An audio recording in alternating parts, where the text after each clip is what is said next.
मेरी बेगम का खून किया और उसका खून होना चाहिए। वो और वीडियो में कह रहा है कि वो मेरी सगी माँ से ज्यादा थी, तो तुमने अपनी सगी माँ से ज्यादा को मार दिया। सुनो दे दुकान पे कुछ मुझे करा गया तो ये हो गया उस दिन।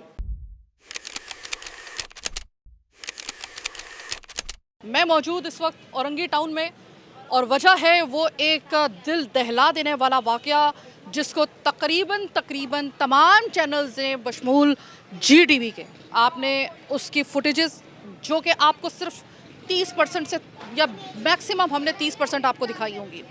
एक वाक़या होता है औरंगी टाउन की हदूद में, होता है कि आपने वो विजुअल्स अगर रॉ फुटेज उसके देखें तो मैं ये कहूँगी कि आपने यकीनन उस फुटेजेस को देखने के बाद यकीनी तौर पे आपके रोंगटे खड़े हो गए होंगे, जहाँ पर एक 50+ एक टीचर जो कि जिनका नाम था फहमीदा अख्तर, जोजा लतीफ़ साहब,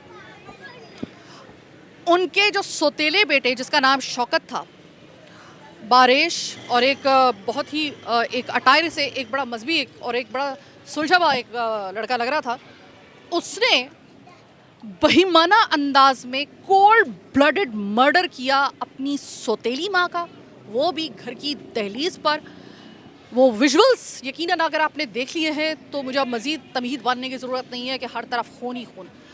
पेशतर इसके कि मैं इनकी उन बहन से जो कि वो पहली खातून थी, वो बदनसीब बहन जिसने दरवाज़ा खोलते के साथ ही उस हालत में अपने खून की वो धार देखी, वो लथपथ उस खून से लथपथ बहन को देखा जो इनकी रगों में भी वही खून, यानी कि बहन को इस हालत में देखना, जो सिबलिंग्स हैं, जो बहन भाई हैं, जो ख़ास तौर पे बहनें हैं, वो इस चीज़ को अच्छे तरीके से समझ सकती हैं कि कैसी क्या गुजरेगी आप पर। वाज़े रहे कि ये वाला घर और ये जो साथ वाला जहाँ पे उनका मर्डर हुआ था, एक दीवार का फ़र्क है। ये मलकियत बकौल नफीसा साहिबा के, जिनसे भी मैं बात करने वाली हूँ उनकी बहन के, कि ये इन दोनों बहनों की, तीनों बहनों की मलकियत था। इसकी कोई नेमुल बदल नहीं है, कोई नेमुल बदल नहीं है। अच्छा मुझे ये बताइएगा, देखिए अगर आप इंसाफ चाहती हैं, क्या आप इंसाफ चाहती हैं? बिल्कुल बिल्कुल इंसाफ चाहते हैं कि आइंदा किसी के साथ ऐसा ना हो सके। अगर आप इंसाफ चाहती हो, मैं जिसारत करना चाहूँगी, थोड़े से मेरे सवालात ज़रा थोड़े से गंभीर भी हो सकते हैं, लेकिन चूँकि ये ज़रूरी है इस वजह से मैं पेशगी की माज़रत ख्वाह हूँ।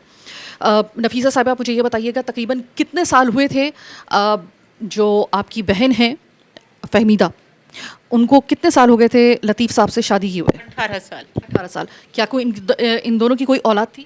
नहीं, कोई औलाद। फहमीदा साहिबा की इससे पहले कोई शादी हुई थी? हाँ, शादी हुई थी, मगर उनसे भी कोई औलाद नहीं थी। ठीक है, सही है। देखिए कि एक बहन जो होती है ना, और ख़ास तौर पे वो बिल्कुल करीब आपके रह रही हो, तो वो बहन मेरे ख्याल में कि किसी और के पास नहीं, सबसे पहले अपनी उस बहन के पास जाएगी अगर उसको किसी किस्म की कोई शिकायत होगी।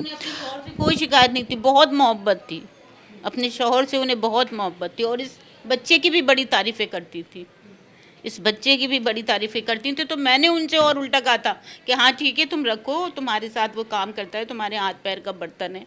मेरी बहन से चला नहीं जाता था, वो स्टिक लेके चलती थी।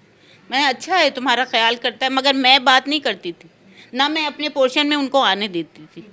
मेरे पोर्शन में मैं ना अपने बहनों को भी नहीं चाहती थी कि वो भी आए। कभी कभार वो आ जाते थे, मगर मैं अपने बहनों को भी नहीं चाहती थी कि इधर आए, ना उनके कोई बेटे। मैं ताल्लुक़ नहीं रखना चाहती। यानी कि कुली तौर पे आपकी बहन यानी कि फहमीदा अख्तर ने कभी आपसे ये नहीं कहा कि मुझे अपने शौहर से ये शिकवा है या अपने उस सौतेले बेटे से?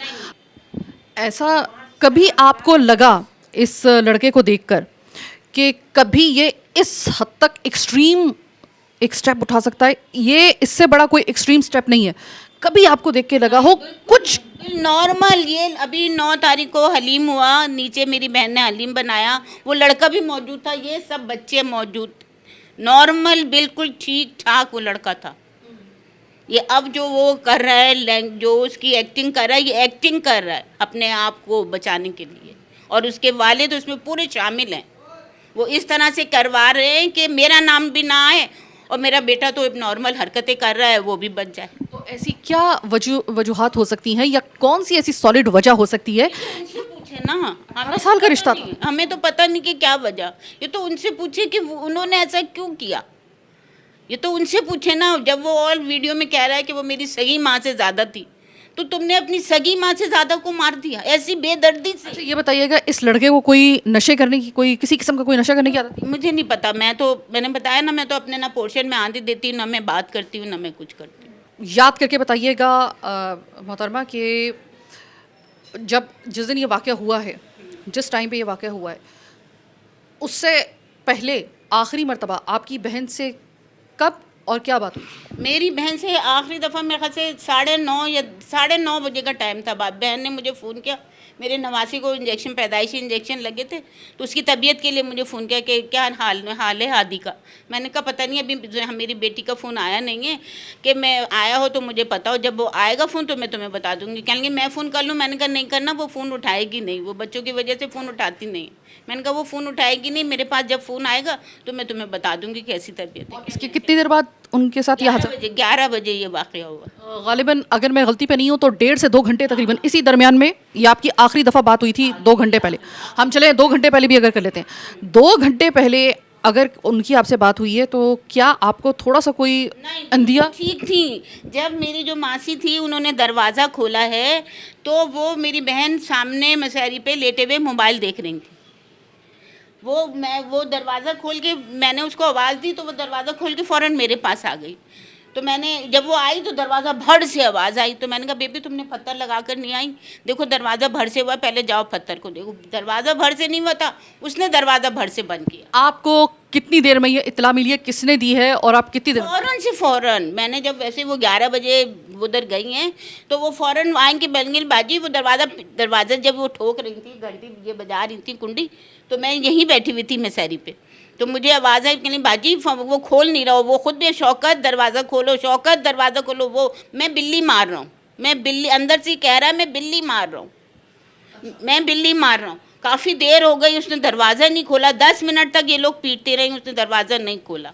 दहलीज पे ही कत्ल किया उनको? हाँ, दरवाजे के बिल्कुल जैसे उनका जीना चढ़ के आते हैं ना, बिल्कुल जीने के ऊपर। अच्छा, वहीं लाश पड़ी थी मेरी बहन की सीने। आपको कोई चीख की आवाज़ भी नहीं आई क्योंकि बहुत करीबी घटना? नहीं, कोई चीज़ की आवाज़ नहीं, कोई चीज़ की आवाज़ नहीं आई। किसी चीज़ की आवाज़ नहीं आई। अब हम आ गए हैं लतीफ़ साहब के पास। लतीफ़ साहब जो कि फ़हमीदा अख्तर साहिबा जिनका मर्डर हुआ, उनके शौहर, और शौकत के वालिद साहब जो कि कॉल्प्रेट है, जो कि इस वक्त अरेस्ट है, जिसने मर्डर किया है। यानी एक ऐसा शख्स कि बैक वक्त जिसने अपनी बीवी को भी खोया और ऑलमोस्ट अपने बेटे को भी इस वक्त जो है वो खोता हुआ देख रहा है। देखिए लतीफ़ साहब, चूँकि मामला इस किस्म का है कि मैं आपसे सिर्फ 3 सवाल करूँगी, आपको अभी थाने में भी जाना है। लतीफ़ साहब, ये वही वाला घर है जहाँ की दहलीज पे आपकी वाइफ का आपके बेटे ने कत्ल किया? बिल्कुल बिल्कुल बिल्कुल, यही वाला घर है। लतीफ़ साहब, ये बताइएगा कि आपको कैसे पता चला कि आपकी वाइफ का कत्ल आपके बेटे ने कर दिया? कोई शोर की आवाज़, आप उस वक्त कहाँ पे थे? मैं उस टाइम था, ये अपने फायर ब्रिगेड है, 4:45 पे फायर ब्रिगेड है, इसके पीछे मैं अपने काम पे था, और मेरे को नफीसा बाजी ने फ़ोन किया, मेरी जो साली साहब है उसने मेरे को फ़ोन किया, लतीफ़ कहाँ हो? तो मैंने कहा मैं काम पे। उसने बोला जितनी जल्दी हो सकती आप यहाँ पहुँचो, जितनी जल्दी हो सकती पहुँचो। बस फिर मैंने गाड़ी वहाँ से पकड़ी और मैं सीधा यहाँ आया। जब मैं यहाँ आया तो ये हमारे ऊपर किराएदार अभी अभी आए हैं, 8-10 दिन हुए। तो जब मेरी साली साहबा ने शोर किया ना, तो ये बेचारा ऊपर से आया, इसको फिर इन्होंने अंदर कुदवाया, वो अंदर चला गया। तो उस टाइम ये अपनी वालदा को काट पीट मतलब उसको मार दिया था, वालदा को काट दिया था इसने। और जब ये लड़का आया तो इसने सीढ़ी उतर के, जब इस लड़के ने देखा ना तो इसने बोला ये क्या कर दिया तुमने, ये तो सब खून ही खून पड़ा हुआ है। तो इसने बस वो उतनी बात सुनी, फिर उसको पकड़ लिया, उसको पकड़ा। फिर मसहरी पड़ी थी, मसहरी पे उसको वसाकियों के साथ मारा। वो बेगम जिससे चलती थी ना उससे फिर उसने मारा। फिर अंदर बांस का सोटी पड़ी थी, कुल्हाड़ी से तो बेगम को मारा इसने, कुल्हाड़ी से, और उसको वो साकी मारी, उसके सर में मेरे ख्याल में 10-12 टांके भी लगे हैं। तो बेटे के या वाइफ के? नहीं, मतलब वो जो हमारा किराएदार है। अच्छा, सही है। किराएदार को भी आपका किराएदार जो ऊपर आया था उसको लगी, उसकी भी वो जख्मी हुआ है? वो भी जख्मी हुआ। तो ये इस गेट के अंदर, यहाँ मैंने गेट खुलवाया ना, मैंने खोला, चाबी मेरे पास थी, तो अंदर से उसने कुंडी लगाई हुई थी। तो मैंने उसको बड़े गुस्से के साथ कहा तो उसने कुंडी खोल दी। कुंडी खोली तो इसको यहाँ लेके वो दबाया हुआ था। मैं 2 मिनट या 3 मिनट और नहीं आता तो ये 2 कत्ल हो जाते। आपको अंदाज़ा है कि उनका एक शक आपके ऊपर भी है? मेरे ऊपर कर सकते, उनकी तो बहन थी, उनकी तो बहन थी, शक तो कर सकते हैं, पर ये मेरा दिल जानता है, ये मोहल्ले के लोग भी जानते हैं, और जो मेरी बेगम के चाहने वाली थी ना, जो उसकी दोस्तें थी, वो भी सब जानती हैं भी लतीफ़ साहब ये कदम उठा सकता है या नहीं उठा सकता। ये मेरा रब जानता है, ये मोहल्ला पूरा बताएगा। मेरी सफाई ये मोहल्ला, औरतें सबसे ज़्यादा औरतें बताएंगी, फिर लोग भी बताएंगे।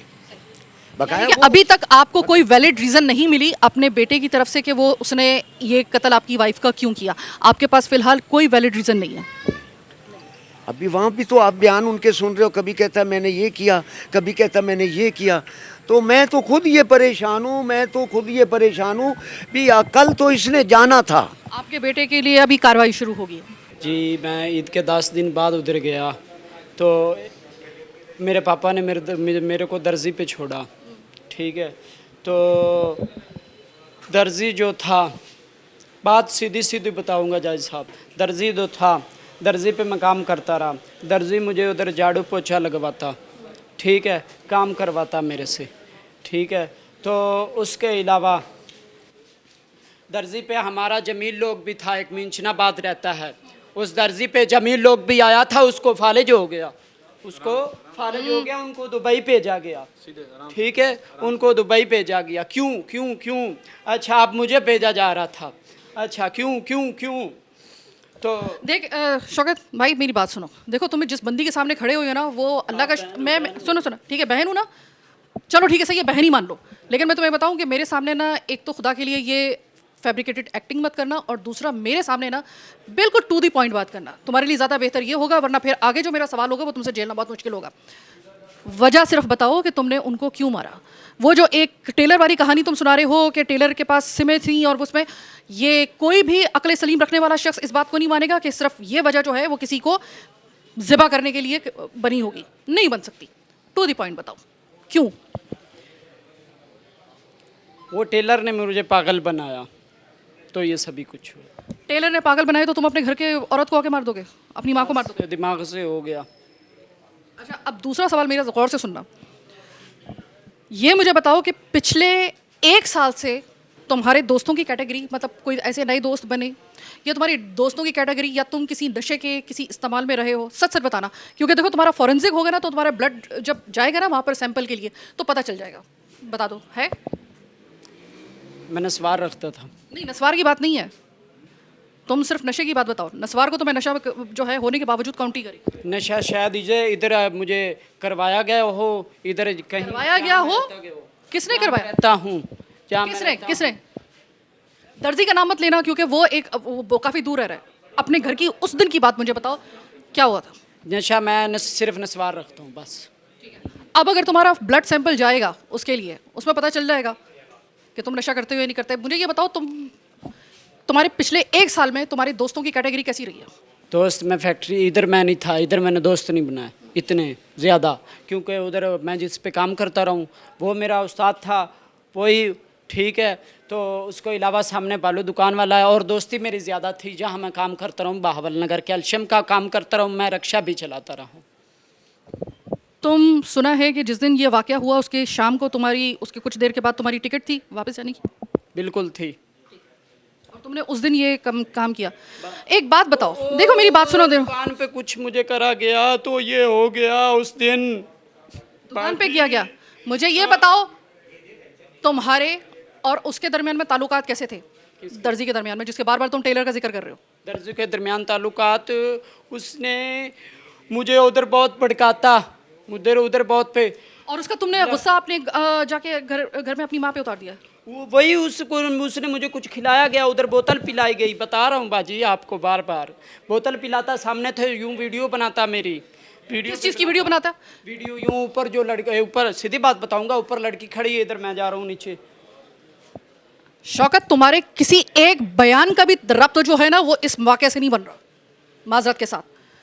तुम एक ऐसी बंदी से बात कर रहे हो जिसका एक्सपीरियंस इतना है कि अल्लाह का शुक्र है, इतने प्रोग्राम कर चुकी हूँ, और इतने प्रोग्राम ये कर चुकी हूँ कि मुझे अंदाज़ा हो जाता है।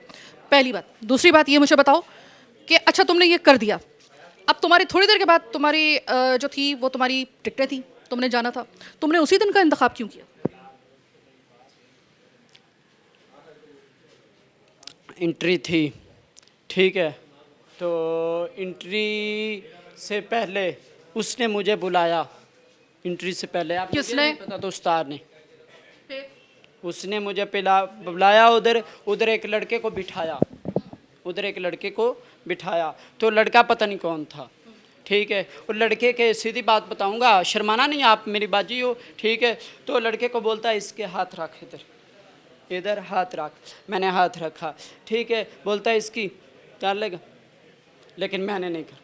थाने में जो मेरी शलवार दी गई है, मासी लोग उधर आती हैं, उन पे खून भी लगा हुआ है। ऊपर में मेरे साथ गंदी हरकतें की जाती थी, ये मेरे लगा हुआ ऊपर। तो बेसिकली तुम्हें गुस्सा जो था वो ऊपर ये पता नहीं क्या लगा, डंडा लगा, क्या लगा। इसका मतलब ये है कि तुमसे जो वो एक गैर फितरी अमल के लिए तुम कह रहे हो कि वो एक वजह बनी, जो कि वो टेलर और वहाँ के जो लोग थे, वो जो टेलर खास तौर पे, उस पे तुम ये इल्जाम डाल रहे हो कि वो तुमसे जिन वगैरह आए या क्या आए।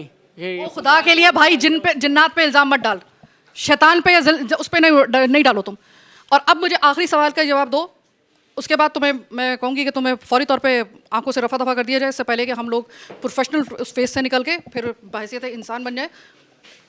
मुझे तुम आखिरी सवाल का जवाब दो, वो ये दो कि तुम्हें पता है कि तुम्हारे इस एक्ट के बाद तुम्हारे बाप के ऊपर इल्ज़ामात आ रहे हैं, तुम्हारे जो माँ के उस जिसको तुमने कत्ल किया, सौतेली माँ के, उसकी जो बहनें, उनके घर वाले हैं, वो तुम्हारे अब्बा को भी, जो लतीफ़ साहब हैं, उनके ऊपर भी इल्ज़ाम डाल रहे हैं कि वो भी तुम्हारे साथ मिले हुए थे, तुम्हारी वजह से उन पर भी इल्ज़ाम आ रहा है। मेरे साथ कोई नहीं मिला हुआ था, मेरे साथ कोई भी नहीं मिला हुआ था। हाँ, अगर जाना है अंकल जी, अगर जाना है तो पंजाब जाओ, तो मैं आपको उधर एंड दिखाऊंगा, मुझे भी वहाँ लाया जाए तो फिर। वहाँ पे कौन है? वहाँ पे मेरे चाचा ताया सभी रहते, उनका क्या लेना देना? वो मैं सभी बताऊंगा उधर आपको। इधर ना मारा अच्छा, जाए, उन्होंने उधर टांग के मारा जाए, बिल्कुल मारा जाए, मंजूर है मुझे टांग के नहीं, मारा। तुम चाचा मामा जो भी हैं, वो जो तुम्हारी अम्मी के जो घर वाले हैं, मुझे सिर्फ ये बताओ, तुम कह रहे हो कि उन्होंने तुम्हें फोर्स किया? उन्होंने मुझे तवीत भी डालते थे। अब मुझे तुम एक बात बताओ, कभी तुम डाल रहे हो इल्जाम टेलर के ऊपर, कभी तुम कह रहे हो कि चचा मामा जो है असल वाले वो शामिल थे, कल तुम मुझ पे इल्जाम डाल दोगे कि बीबी मैंने आपको देखकर जो था वो अपनी माँ को कत्ल कर दिया। तुम्हारा कोई एक बयान है या नहीं है? मैं इसीलिए कह रही हूँ, टू द पॉइंट बात करो, वरना तुम्हारे पास अगला सवाल जो मैं करूँगी वो तुमसे बर्दाश्त नहीं होगा। अच्छा, मुझे एक बात बताओ, ये चाचा तुम्हारे एक हैं, उन पे भी तुमने कोई हमला किया था कभी? चाचा मेरे कौन? सुनने में आ रहा है कि तुमने इससे पहले अपने चाचा पे भी हमला किया था। चाचा मेरे कौन, किधर? और ये बताओ किधर? जिस चाचा का भी तुम जिक्र कर रहे थे, ठीक है, अभी तुमने भी इंटरव्यू में किया ना जिक्र, ठीक है, सुनने में आ रहा है कि तुमने अपने इससे पहले भी एक चाचा के ऊपर इसी तरीके से हमला किया था, उनको भी किया। बैठ रहा हूँ आंटी, बैठ जाओ आप भी, पूछो ना, बैठा जा रहा है। नहीं, इस सवाल का जवाब दो। मेरे चाचा उधर हैं, उस पर कभी हमला किया तुमने? मेरे चाचा ने उधर मेरी माँ को यूं बालों पे बांध के यूं मारा था रोड पे। तो तुमने अपने चाचा पे हमला किया था इससे पहले? नहीं, उस दफ़ा मैंने नहीं किया था, उस दफ़ा मैंने नहीं किया था। तो मेरे चाचा, मैं फैक्ट्री में काम करता था, ठीक है, उसने मेरे छोटे भाई को मारा था, उसने मेरे छोटे भाई को मारा था। तो मेरे तीनों भाइयों ने उधर मारा, ठीक है। मैं फैक्ट्री से आया, मैं उधर खड़ा तो बोलता तूने तो क्यों नहीं मारा इसको, किसको? अपने चाचा को। तुम पे ये पहले, अच्छा तुम मतलब कुली तौर पे बड़ा घुमा रहे हो, या तो मुझे हाँ में जवाब दो या ना में जवाब दो। चाचा पे हमला किया नहीं किया, हाँ ना? ये इन सारी कार्रवाइयों का कारगर मुझे हाँ ना में जवाब दो। मैं शौकत, हाँ ना में जवाब दो, मुझे घुमाओ नहीं, घुमाने का काम मेरा है सवालात से। मैं आपको जो कुछ मैंने बोलना था बोल दिया। मतलब तुम इस चीज़ की तरदीद नहीं कर रही, इसका मतलब है कि तुम पे जो इल्ज़ाम लगा वो सही लगा है। चाचा पे इससे पहले हमला किया था। देखो मेरी बात सुनो, मुझे अगर इस वक्त मेरे पास कोई चूंटी आ जाएगी ना, चूंटी, अगर मुझे कहा जाएगा ना कि इंटेंशनली उसके ऊपर, इरादतन उसके ऊपर भी पाँव रुक के आगे चली जाऊँ, उसको मार के चली जाऊँ, तो मेरी हिम्मत नहीं होगी। तुमने 18 साल जिस औरत के साथ, जो तुम्हारी सौतेली माँ थी, उसको तुमने ज़िबा करके रख दिया। ज़िबा करना, रहता रहा हूँ, 3 महीने गया हूँ, 3 महीने रहा हूँ उधर, 3 महीने। अच्छा ये छिछड़े का जिक्र बार बार क्या हो रहा है, ये क्या है? छिछड़ा मुझे दुकान से, मैंने बोला उस दुकान से लाया, नीचे छिछड़े किस लिए चाहिए थे? नीचे दुकान पे काम, किस लिए चाहिए थे? नीचे दुकान, हमारे घर पे छिछड़े या तो बिल्ली को डाले जाते हैं या कुत्ते को डाले जाते हैं। घर में ना बिल्ली है ना कुत्ता है। मैं घर पे एक औरत काम करती थी, सीमा, सीमा, ठीक है। तो मम्मा ने बोला उसको कि सीमा वो छिटे वाला गोश्त ले आना, ठीक है। तो उसने बोल दिया, तो मैं आ गया। मम्मा ने बोला जा तू ले आ। फिर मेरा आसमानी सूट पहना हुआ था जिस पे जिस कलर का भी था, तुम मुझे ये बताओ छीछड़े का मतलब। सिछड़ा ले आया, मम्मा ने रखा, मम्मा ने मेरे रखा, मैंने कभी नहीं खाया, तू खा ले। मैंने बोला पता नहीं क्या होगा, मैं खा गया। उसके बाद घूम गया मैं, और उधर दुकान पे खड़े खड़े इस बंदे का चौथा स्टेटमेंट चेंज। दर्जी के ऊपर इल्ज़ाम, फिर उसके बाद मुझ पे जिन्नात आ गए थे, फिर उसके बाद मेरे जो चचा और मामा हैं उनके ईमा पर, उनके फोर्स करने पर। अब ये कोई चौथा पांचवा जो है ना वो आया है मासूम छिछड़ों के ऊपर। वो मैंने छिछड़े खाए, उससे मुझे कुछ हो गया। अच्छा, बीच में एक अदद कोल्ड ड्रिंक बोतल का भी जिक्र है कि मुझे कोल्ड ड्रिंक पिलाई गई, उसके अंदर कुछ था। और इसकी बॉडी लैंग्वेज यकीन मानिए कि वो वाली नहीं है जो आम ज़िंदगी में होती है। इस वक्त इसकी जो बॉडी लैंग्वेज आप देख रहे हैं, मैं आपको बार बार बता रही हूँ, ये आम ज़िंदगी में नहीं है। इसके गवाहान कोई 10 से 12 लोग हमें मिले, ठीक है। अब इस वक्त कानून के हाथ में आई है। इस वक्त इकराम भाई मेरे साथ मौजूद हैं। इकराम भाई, केस आपके पास आया है। इकराम भाई, पहली बात तो ये कि आपकी नज़र शायद मेरे से भी ज़्यादा तेज़ हो, क्योंकि मैं तो सिर्फ प्रोग्राम करती हूँ, आप ये केस डील करते हैं। इकराम भाई, मुझे ये बताइएगा कि इसकी जो बॉडी लैंग्वेज जो इतनी फेक है और ये जो स्टेटमेंट पर स्टेटमेंट चेंज कर रहा है, फ़ोन आपके पास आ गया है मोहतरमा का, अल्लाह उनको जन्नत नसीब करे। अभी तक आपको क्या लग रहा है इस आदमी की ये जो एक्टिंग है, या फिर ये वाकई में थोड़ा सा मजबूर? ये जो जितने बातें कर रहा है, ये सिर्फ और सिर्फ जो है ना तफ्तीश को डिवाइड कर रहा है कि मैं डाइवर्ट करने के लिए। हाँ, कि मुझे छिछड़ा खा लिया। अभी इसने ये सारे बातें अभी कही हैं, कल कुछ और बातें थी। इसके पीछे कोई रीज़न है, हमें जो लगता है ये प्रॉपर्टी का है। प्रॉपर्टी का, बिल्कुल। अच्छा, मैं आपको थोड़ा सा बता दूं, अभी इस वक्त उनकी फैमिली भी आई हुई है। आप उनसे भी जब बात करेंगे ना, मेरा पहला सवाल उनसे यही था कि ज़ाहिर है कि हर इस किसी भी ऐसे केस के पीछे कोई ना कोई सॉलिड वजह ज़रूर होती है, आमतौर पर कत्ल। तो इसके बाद, और कत्ल किस तरीके से वो भी आपको पता है। तो मैंने उनसे प्रॉपर्टी का सबसे पहले सवाल किया था। उन्होंने कहा था कि प्रॉपर्टी जो है वो बेसिकली तीनों बहनों के दरमियान में है। ये घर जो था वो इनके। अब वो तो एक अलग बात है। अब मुझे ये बताइएगा कि इसके बाद अभी तक आपने इन घंटों के अंदर इन्वेस्टिगेशन की, प्लस जो आपका अपना तजर्बा है, क्या कहता है? अभी तक इन्वेस्टिगेशन हमारी, हम रिमांड आज लेके आए 4 दिन का अदालत से। कल जो है ये वहाँ पे औरंगी में था, जहाँ पे उस थाने में, तो वहाँ ये मुख्तलिफ़ बातें कर रहा था, हमें टाइम नहीं मिला। और इसकी जो बातें हैं वो सारी हमें मतलब वो कर रहा है कि कभी पागल बन रहा है, कभी कुछ। ये इंशाल्लाह तफ्तीश होगी मुकम्मल, और इसके पीछे जो हमें अब तक तफ्तीश मुझे लग रहा है कि ये प्रॉपर्टी का मसला है। वैसे कुछ मुझे भी ऐसा ही लग रहा था, मेरा भी तजर्बा ये कहता है, लेकिन जाहिर है कि मेरे तजर्बे की इतनी वैल्यू नहीं है जितनी की इन्वेस्टिगेशन की है। सारी कुली तौर पे फैसला तभी होगा। ईद के बाद ये आया है, और अभी तक आपने भी कितनी दफ़ा पूछा है कि कत्ल की वजह क्या है। अब इसका बाप भी कह रहा है कि जी मैं पीछे लटका दूंगा। ये बातें हैं सारी पीछे, जब अगर ये कल मैं इसमें मुदाखलत न करता और इसका बाप मुद्दई बन जाता तो फिर ये कामयाब थे। ये आपकी पीठ पीछे भी ये बात हुई थी कि उन्होंने फौरी तौर पे खुद इन्होंने लिया था, उनको मुद्दई नहीं बनने दिया था। तो इसमें एक प्लस पॉइंट जा रहा है। इनके जो खातून की जो बहनें थीं उनकी तरफ से, उनके दामाद की तरफ से कहा जा रहा है कि सिर्फ ये लड़का नहीं, ये शौकत नहीं, बल्कि इसका बाप भी शायद जो तो लतीफ़ साहब हैं वो भी इन्वॉल्व है। ये सिर्फ बताना नहीं चाहता हूँ क्योंकि तफ्तीश जो है या मैं आपसे बिल्कुल मालूम नहीं करूँगी, बत बताइएगा, क्योंकि मैं नहीं चाहती हूँ कि इस केस के ऊपर किसी किस्म की इसकी तफ्तीश पे कोई अमल हो, और मेरी रेटिंग की बात नहीं है। थोड़ी देर के बाद तफ्तीश काफ़ी सारी जो है हमें मालूमात हम भी इंतज़ार करेंगे सर। मैं कतई तौर पे आपसे वो सवाल कतई तौर पे नहीं करूँगी जो तफ्तीश के ऊपर असरअंदाज हो। मैं अपनी जिम्मेदारियों को समझती हूँ। इकराम साहब बहुत बहुत शुक्रिया। आखिर में सिर्फ ये कहूँगी, ये पूरा केस आपके सामने, आज आप मेरी बात लिख लीजिए। जिस दिन इस केस की इन्वेस्टिगेशन मुकम्मल हुई और हक़ाइक़ आपके सामने आएंगे ना, आप और मैं एंगिश्ते बिदा रह जाएंगे, और आपको पता चलेगा मुआशरे में ऐसा भी होता है। आपके इसी मुआशरे में जिसमें आप और मैं रहते हैं ऐसा भी होता है। आज आप मेरी बात कोट कर लीजिएगा डेट टाइम के साथ, जिस वक्त आप ये देख रहे हो। जब ये कलई खुलेगी ना, आप और मैं हैरान रह जाएंगे, और पुलिस के लिए ये केस जो होगा वो एक ऐसा केस बनेगा जो इनको मुद्दतों याद रहेगा। इस वक्त इसकी पूरे हमने ये जो आपको प्रोग्राम दिखाया है, इसका मतलब ये कि खुदा के लिए आप इससे पहले कि आप इस तरह के किसी वाक़े का शिकार हो जाए, अपनी आंखें खुली रखिए और एहतियात कीजिए।